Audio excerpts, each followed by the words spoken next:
ఓం శ్రీ సాయిరామ్. ఓం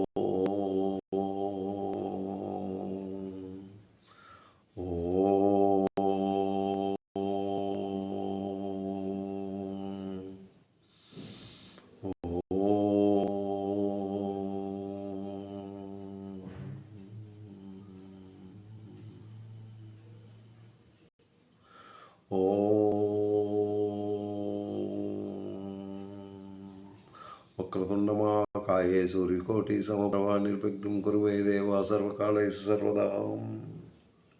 సరస్వతీ నమస్తభ్యం వరదే కామరూపిణే విద్యారంభం కరిష్యామి సిద్ధిర్భూతమే సదా.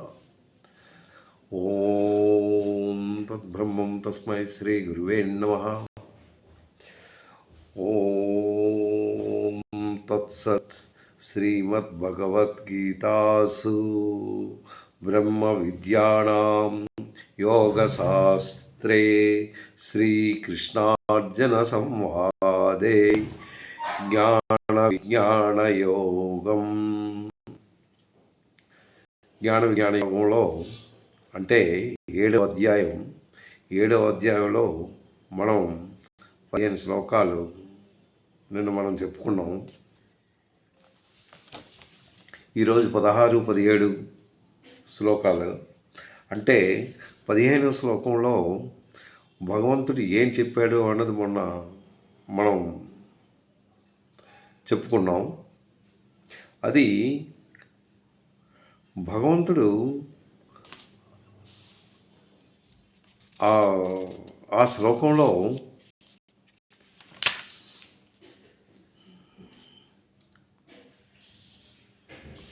ఏం చెప్పాడు, అందులో ఏంటంటాడు? చతుర్విధా భజంతే మాం జనాం సుకృతినో అర్జున అర్థ జిజ్ఞాసు అర్థార్థి జ్ఞానీతవరదర్శవ. అంటే 16వ శ్లోకంలో ఆయన చెప్పింది. 16వ శ్లోకంలో చతుర్విధా భజంతే మాం జన, ఈ 4 రకాలుగా ఉంటారు చతుర్విధులు.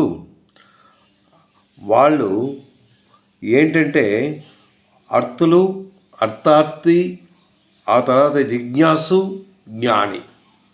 ఇవి 4 విధాలుగా వాళ్ళు ఉంటారు అని అందులో చెప్పాడు. ఈ 4 విధాలు అంటే 4 విధాలుగా ఉన్న వాళ్ళు 4 రకాలుగా నన్ను పూజిస్తారు.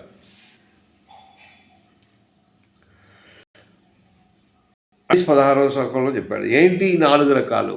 అర్థ ఏంటి? అర్థ అంటే ఏంటి? వీళ్ళు అర్థులు అంటే భగవంతునితో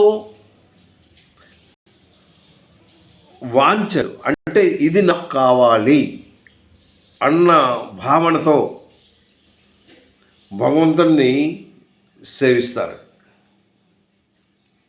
అంటే ఇలా అలా సేవించరు, చాలా కఠినంగా తపస్సు చేస్తారు. అప్పుడు రావాల్సి చేసాడు. అలాగే చాలామంది ఇందులో ఉన్నారు అర్థులు.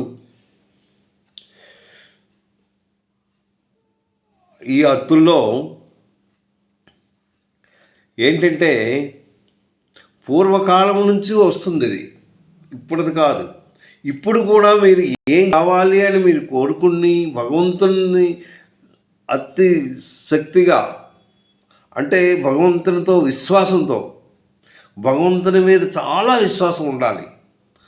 ఆయన ఒక్కడే నాకు తీర్చగలడు, ఇంకొకరు నన్ను తీర్చలేరు అన్న భావనతో, నాకున్న ఈ కష్టాలు ఎవరు తీర్చారు? భగవంతుడే తీర్చాలి అన్న భావనతో భగవంతునే కొలిచినమాట. అలాగే అప్పుడు భగవంతుణ్ణి ఎవరు పిలిచారు? గజేంద్ర మోక్షంలో గజేంద్రుడే, నాకు ఈ మొసలు బట్టి ఇంకా విడిచిపెట్టదు, తన బలంతో తను చాలా అటు ఇటు ఇటు చేసి ఇంకా నా బలం దీనికి పనికిరాదు, నేను ఇంకా వీక్ అయిపోతున్నాను, ఇంకా నన్ను ఇది పట్టి లోపలికి లాగేస్తుంది, ఇంకా నాకెవరు దిక్కు, నాకు దిక్కైన వాడు ఓన్లీ భగవంతుడే అని ఆ భగవంతుడు మీద విశ్వాసంతో తను ఓంకరించి భగవంతుడిని పిలిచింది. అప్పుడు భగవంతుడు వచ్చి కాపాడిన విషయం మనకు తెలిసిందే. అలాగే ద్రౌపది నిండు సభలో తనకి అవమానంగాను వాళ్ళు దుశ్శాసనుడు చీరపెట్టి లాగడం, ఆ టైంలో ఎవరు చేస్తారు? తన తాలూకా భర్తలా అందరూ తలదించేశారు, తనకు తోడు వాళ్ళు ఇంకా ఎవరు లేరు. భీష్ముడా కూడా ఏం అంటం లేదు. ఇంకా నాకు ఎవరున్నారు అక్కడ నిండు సభలో, నన్ను అవమానిస్తున్నారే అన్న భావనతో ఏడ్చుకుంటూ ఆ భగవంతుని ధ్యానించుకుంది. కృష్ణ, నువ్వు తప్ప నాకెవరు లేరు అని. ఆ టైంలో భగవంతుని కాపాడారు. అంటే ఇలాంటి వాళ్ళు ఎంతోమంది ఉన్నారు. అలాగే అర్థార్థి అంటే నాకు గౌరవం కావాలి, ఆ తర్వాత ఆలు బిడ్డలు, నాకు పిల్లల్ని కావాలి,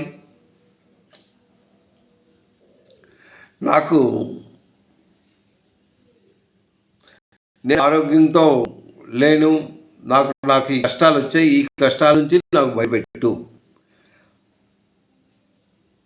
అనేకమైన వాటిని మనసులో కోర్చుకుంటూ, అంటే ఇలాంటివన్నీ నువ్వు కోరుకుంటూ ఆ భగవంతుని విశ్వాసంతో, భగవంతునితో, అది మామూలుగా కోరితే ఆయన రాడు, చాలా విశ్వాసంగా ఈ తాలూకా కోరిక నాకు తీర్చాలి అంటే నువ్వు తప్ప నాకు ఇంకొకరు లేరు అన్న భావనతో వాళ్ళు భావిస్తున్నట్టయితే తప్పక వాళ్ళు భగవంతుడు తప్పగా కాపాడతాడు.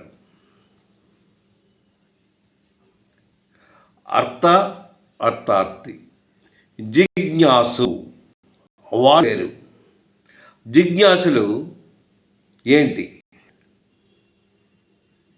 వాళ్ళు భగవంతునితో సమానంగాను చాలా ఓపికగా చేస్తారు. నాకు నువ్వు కావాలి, ఆ భగవంతుని నువ్వు నాకు దర్శనం ఇవ్వాలి, నీ తాలూకా తత్వాన్ని నేను తెలుసుకోవాలి, నాకు ఇవేం అవసరం లేదు కానీ నీ తత్వం నాకు తెలుసుకోవాలి అన్న భావనతో వాళ్ళు జిజ్ఞాసలు చేస్తుంటారు. వీళ్ళు ముగ్గురు కన్నా ఇంకా ఇంపార్టెంట్ ఏంటి? జ్ఞానులు. ఆ జ్ఞానులు ఏంటంటే వాళ్ళకి ఇంకేం అవసరం లేదు, ఇవన్నీ విడిచిపెట్టేశారు. అసలు దొరికిపోయింది అంటే భగవంతునితో దొరికిపోయింది. ఆ భగవంతుడితో మాట్లాడుతున్నారు, ఆ ఆనందంగా పొందుతున్నారు. ఇంకా వాళ్ళకి ఎటువంటి కోరికలు ఉండవు అన్నమాట. ఇంకా భగవంతుడితో సమానంగానే వెళ్ళిపోయారు. అలాంటి వాళ్ళని భగవంతుడు ప్రేమిస్తున్నాడు. అది అంటే ఈ 4 రకాలుగా వాళ్ళు నన్ను భజిస్తూ ఉంటారు అనేసి భగవంతుడు ఇందులో 16వ శ్లోకంలో ఆయన అది చెప్పాడు. 16వ శ్లోకంలో చతుర్విధ భజంతే మాం జన, 4 విధాలుగా జనాలు నడుస్తారు. సుకృతిలో అర్జున అంటే భక్తులో శుభకార్యాల గురించి నన్ను వాళ్ళు చేస్తూ ఉంటారు అనేసి అక్కడ చెప్తున్నాడు. అర్థో జిజ్ఞాసు రరాధి జ్ఞాని ఇచ్చ భరత వర్షవ అనేసి ఇక్కడ చెప్తున్నాడు. అంటే శ్లోకంలో ఆయన ఏంటి చెప్పాడు అంటే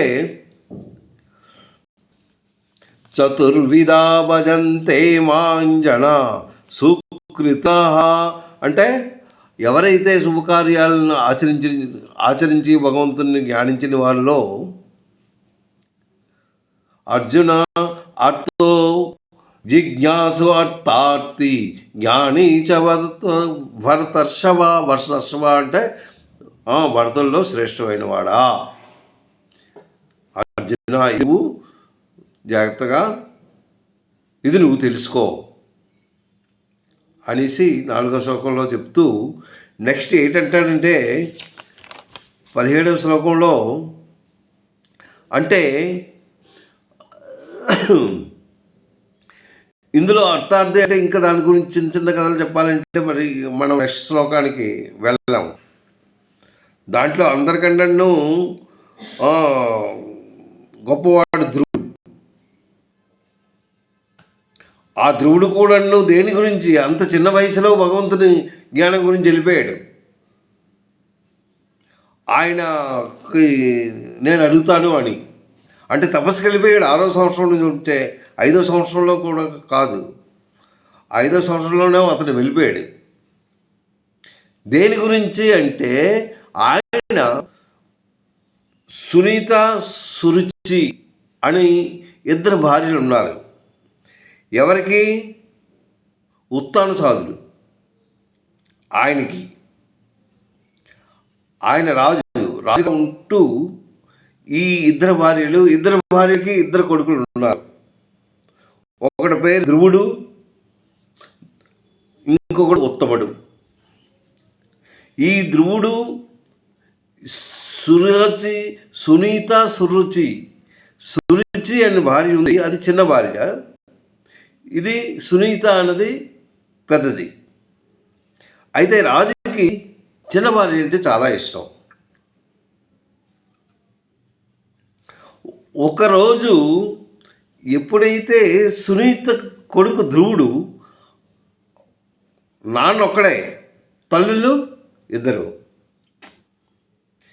అయితే ఈ ధ్రువుడు తన తండ్రి తొడపై ఎవడు కూర్చున్నాడు?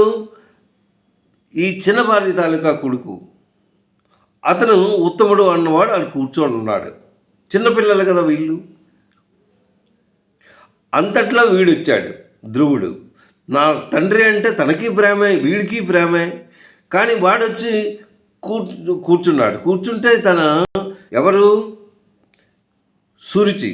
ఈ సురుచి చూసి ఆడనేమో లేపేసింది, లేపి బయటికి పంపించేసింది.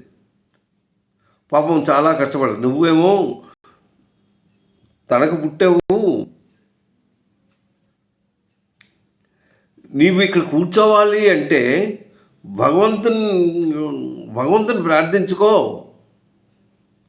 ఆయన సెలవునిచ్చినట్టయితే బస్ నువ్వు ఇక్కడ కూర్చుంటావు.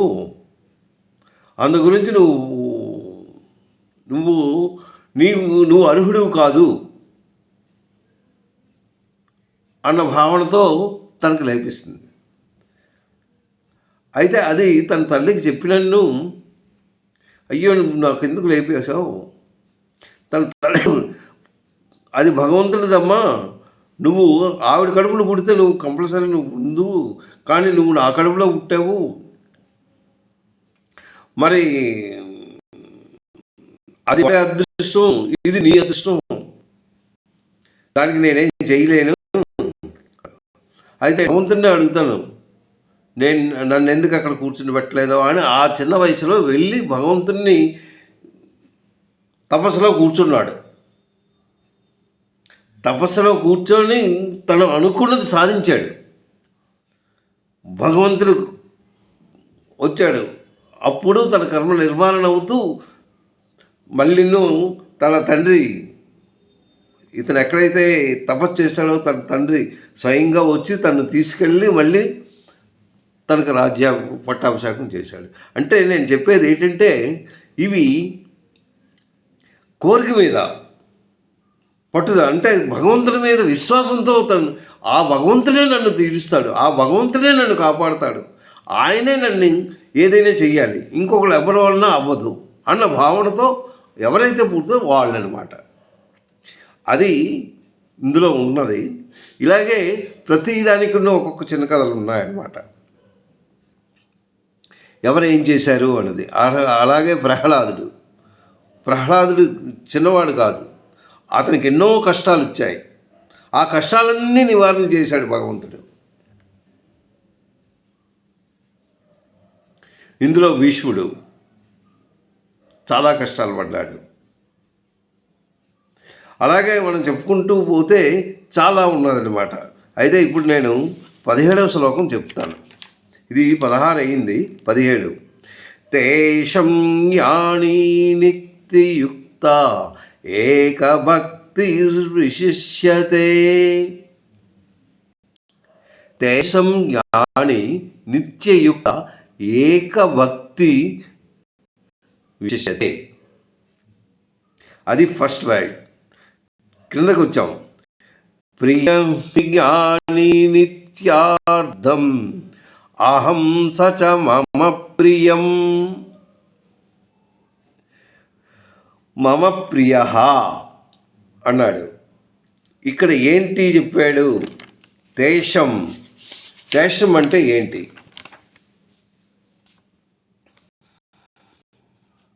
తేషం జ్ఞానీ నిత్యయుక్త ఏకభక్తిర్విశిష్యతే ప్రయోహి జ్ఞానినోత్యార్థం అహం సచ మమ ప్రియః. అది ఈ శ్లోకం. అయితే ఇక్కడ తేషంతో పెట్టాడు. దేనికి తేషం అన్నాడు? అక్కడ నలుగురు గురించి అక్కడ చెప్పాడు. చతుర్విధ అనేసి అక్కడ చెప్పాడు. చతుర్విధ ఏది 16వ శ్లోకంలో? చతుర్విధ భజంతే మాం. ఈ 4 రకాలు ఉంటారు. ఈ నలుగురు కూడా నన్ను పూజ చేస్తూ ఉంటారు. 4 రకాలుగా వాళ్ళు ఉంటారు అనేసి. వీళ్ళు అందరికన్నా ఉత్తములు మాత్రం జ్ఞాని అని చెప్పాడు. అయితే ఇందులోకి వచ్చేసరికి తేషం జ్ఞాని నిత్యయుక్త, నిత్యం నాయందే ఉంటాడు అడి జ్ఞాని. వారిలో తేషం అంటే వారిలో, ఈ నలుగురిలో ఆ జ్ఞాని గురించి చెప్తున్నాడు. నిత్యయుక్తం ఏకభక్తి, ఎప్పుడు ఒకే భక్తితో అతను ఉంటాడు. ఎవరైతే జ్ఞానో ఆ జ్ఞానికి అంటే భగవంతుడు అంటే చాలా ఇష్టపడతాడు. ఆ జ్ఞాని చాలా ప్రియం, ఆయన అంటే మహాప్రేమ. ఆ ప్రేమతో ఉన్నప్పుడే జ్ఞాని అవుతాడు. అత్యంత ప్రియమైన వాడు జ్ఞాని. భగవంతుడు ఏంటి? యథార్థ తత్వాన్ని తెలుసుకొని ఆయనతో సంభాషణ చేస్తూ ఉంటారనమాట. ఆయన మహా జ్ఞాని అయి ఉన్నాడు. అది నలుగురిలో ఎవరట? తేషం జ్ఞాని నిత్యయుక్త, ఎప్పుడు నన్ను పూజ చేస్తూ ఉంటాడు. ఎలాగా? ఏకభక్తి అంటే అనన్యమైన చాలా భక్తితో నన్ను చేస్తూ ఉంటాడు. ఆ తర్వాత ఆడు ఏంటి? ఏకభక్త విశిష్యతే అన్నాడు. విశిష్యతే ఏంటి? విశిష్యతే అంటే చాలా ప్రియమైన వాడు అన్నమాట. విశిష్యతే అంటే ఈ నలుగురిలో ఎవరు? విశిష్యత అంటే చాలా శ్రేష్ఠుడు. మొత్తం తేషం జ్ఞాని నిత్యయుక్త, ఈ జ్ఞాని అన్నవాడు ఎప్పుడూ నన్నే తలుచుకుంటూ ఉన్నాడు కనుక ఎలాగా ఒకే భక్తితో అనన్యమైన భక్తితో నన్ను పూజ చేస్తూ ఉన్నాడు కనుక, నన్ను జ్ఞానిస్తూ ఉన్నాడు, నా మీద చాలా విశ్వాసంతో ఉన్నాడు, వాడు శ్రేష్ఠుడు అన్న భావనతో ఆయన ఆ పదం ప్రియో హి జ్ఞానినోత్యార్థం, వాడే నాకు ప్రియమైన వాడు.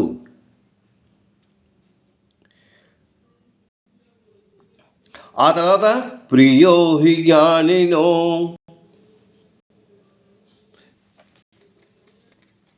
ప్రియో హి జ్ఞానినోత్యార్థం తేషం జ్ఞాని నిత్యయుక్త ఏకభక్తిర్వశిష్యతే ప్రియో హి జ్ఞానినో అత్యర్థం అహం సంచ మమ ప్రియ. ఏంటి ఎంత ప్రియమైన వాడో చూడండి. ఎందుకు నలుగురిలో ఎవరు జ్ఞానికి ఇంకా వాడికి ఎటువంటి తలంపు ఉండదు. ఓన్లీ భగవంతుడే కనబడతాడు. వాడికి ఏం కోరికలు ఉండవు. నాకు ఇది కావాలి, అది కావాలి, అల్లది కావాలి, ఇది కావాలి, ఏమి నాకు ఒక్క భగవంతుడే కావాలి. నేను ఆయన తత్వాన్నే అర్థం చేసుకుంటాను.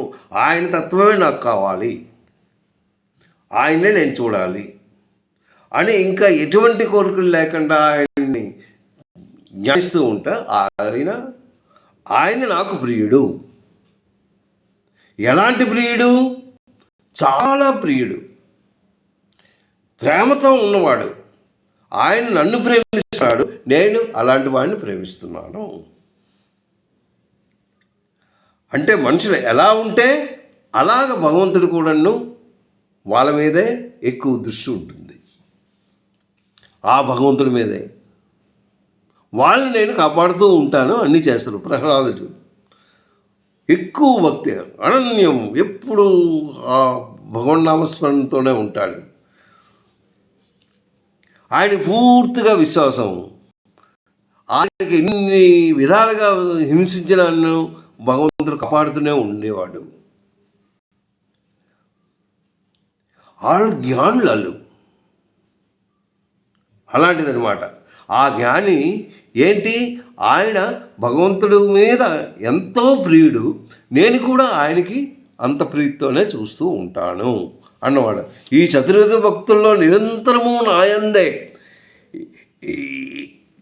ఏకస్థితి భావంపై అనన్య భక్తియుక్తమైన భక్తితో నన్ను కొలిచిన వాడికి వాళ్ళకి నేను చూస్తాను. వాళ్ళు ఎలా ఉన్నారు? నా తత్వాన్ని తెలుసుకున్నారు. వాళ్ళు నేనంటే వాళ్ళకి ఇష్టం, వాళ్ళంటే నాకు ఇష్టం. నేను చాలా ఇష్టపడతాను వాళ్ళంటే అని, నేను మిక్కిలి ఇష్టపడతాను అనేసి ఈ శ్లోకంలో చెప్పాడు. ఆ తర్వాత 18వ శ్లోకంలో ఏం చెప్పారో విందాం. ఉదారా సర్వ ఏవైతే, అక్కడ ఉదార అన్నాడు. సర్వ ఏవైతే జ్ఞాని తత్వైన మే మతం అస్థిత నహి యుక్తాత్మ మమేవామత్తమాం గతిం అనేసి ఇక్కడ చెప్తున్నాడు. ఉదార ఏంటి? ఉదార సర్వే ఏవ ఏతే జ్ఞాని. ఆ ఉదారులు ఎవరు? ఉదారులంటే ఈ చతుర్విధ భక్తుల్లో నలుగురిలో ఎవరు ఉదారుడు? శ్రేష్ఠుడు, జ్ఞాని అయిన వాడు. ఈయన కోరికలతో చేస్తున్నారు. అర్థార్థి, జిజ్ఞాసు వీళ్ళేంటే కోరికలతో ఉన్నారు. వాడికి మాత్రం జ్ఞాని అయిన వాడికి ఎటువంటి కోరికలు లేవు. ఓన్లీ భగవంతుని తత్వాన్నే నేను తెలుసుకుంటాను, నాకు భగవంతుడే కావాలి అన్న భావనతో వాడు చేస్తున్నాడు. అందుకే ఉదార సర్వ ఏవైతే జ్ఞాని అంటే చతుర్విధ భక్తులందు ఉదారులే. అంటే ఉదారులంటే భగవంతుని యందే విశ్వాసము, ఎల్లప్పుడూ అతన్నే జ్ఞానించుకుంటారు. అతడే కావాలి అన్న భావనతో వాళ్ళు ఉంటారు. అందుకే ఉదార సర్వ ఏవైతే జ్ఞాని తత్వైన మే మతం అంటే నా స్వరూపము వాళ్ళే, అంటే నేను వాళ్ళకి ప్రియుని,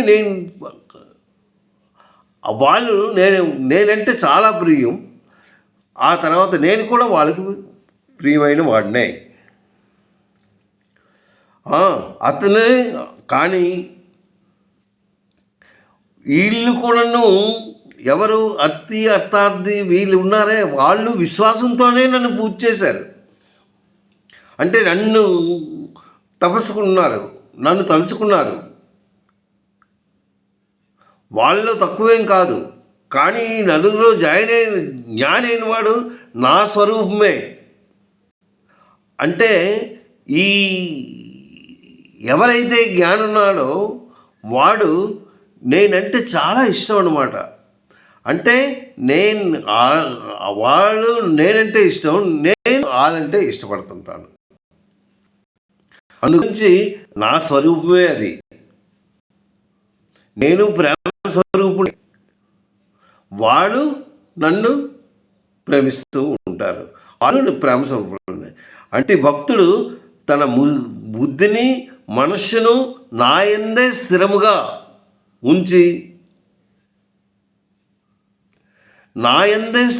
ఉంచి నన్ను కోరుకుంటారనమాట.